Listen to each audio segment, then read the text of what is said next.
So the movie follows this guy named Mark, played by Kyle Allen. Now, Mark's stuck in a time loop. And when the movie kicks off, he's already been stuck for a while.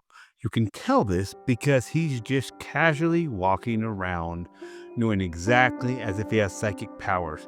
He knows where a butterfly flutters, he knows where a guy plays with a dog, all these tiny little cute moments. He's got a bunch of them throughout the time. Also knows when to help somebody. Oh, they're going to fall. He catches them. He's been doing it for a while. All these tiny little moments that he mapped out over who knows how many days. We join him as he's trying to flirt with this Asian young woman at the public pool. Hey guys, sorry for the interruption, but don't forget to subscribe, like, and leave a comment. Now, back to the show. He tries to impress her by saving her phone from falling in the pool. He's cool, confident, knows everything that's going to happen, keeps her from falling in the pool herself with the ball that was going to hit her as well. And then he hangs out with her, he walks her home, and then even after all that, he tries to hit on her, and she's like, I'm just not that into you, sorry, dude, blah, blah, blah. Now that one's really obvious.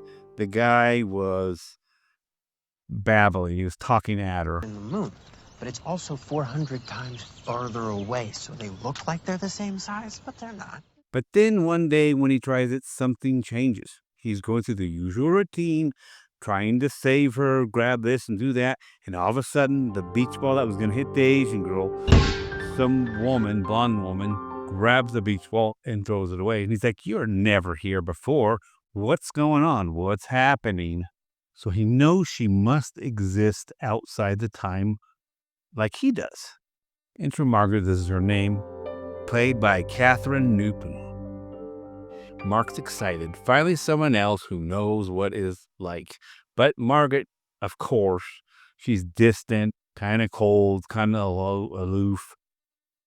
Which you think if you've been stuck in the time loop for years, weeks, or whatever, you'd be like, oh my God, you're like me, blah, blah, blah. It's not like he's like some homeless dude, some really weird person or something. It's like, he's a normal guy. He's good looking. She's good looking. They'd be like, hey, how's it going? But she's not like that. She kind of wanders off. I guess she's being coy. But eventually, I think the next day, he does run into her again, and they start hanging out. It's sweet at first. They bond. They go on little adventures. They even start finding what they call tiny, perfect little things. They make a little map. And Mark memorizes the map each night so he can draw it again in the morning. And they're hoping that things like a thing like, well, if we do this, maybe we'll quit repeating. Kind of like how Groundhog Day was, we have a perfect day and then he would end.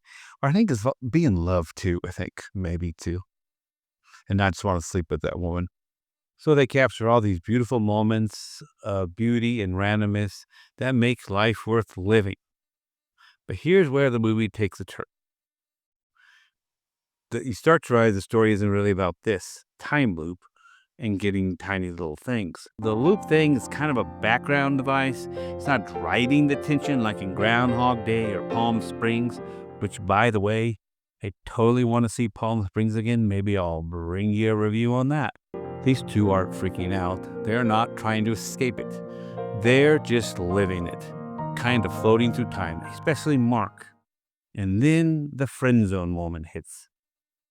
Margaret tells Mark she just wants to be friends. I just think that maybe we should be friends and have fun with it. And that's where the movie hit a nerve for me. Took me back to my youth. All the times I hung out with girls because Hollywood told me this would happen. Eventually you'd get them if you hung out around them, but it doesn't work. It doesn't happen. You end up spend a bunch of time with them, they fall over someone else, and you're just screwed. So I learned, the hard way, that when they say they want to be friends, nothing personal. Okay, cool. I'm not looking for friends. So see ya. If you hang out with the girl like that, you'll be like a ghost boyfriend while they fall for someone else, random guy, who just walks into their life and says 2 words. And you'll be like, you picked him, you're into him, now you're ready to be with someone? Never me, though. Anyways, classic Hollywood, they love selling that false hope. Eventually, the deeper reason for Margaret's coldness is revealed, though. And yep, you guessed it. Cue in the classic Gen Z twist. Answer.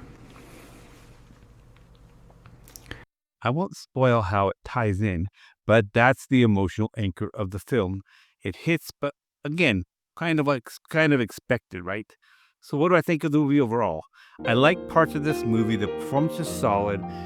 It's sweet, kind of quirky, and if you're into the mood for a soft romantic story with a light sci-fi flavor, you might really enjoy it. But if you're going in expecting an actual time loop movie with mystery stakes, even just wacky loop hijinks, this isn't it. The loop is window dressing.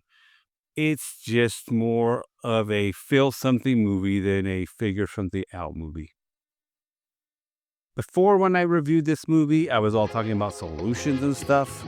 So I give it a 7.5 out of 10, but now I'm less disillusioned about it, and I'm thinking differently. I give it a 5.5 out of 10. It's worth seeing if you want to watch some type of like this, but it's not that great. And I'm not going to watch it a third time.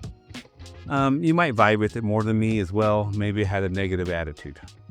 But if you'd like to read my review of this movie, please remember to like, subscribe, and leave a comment.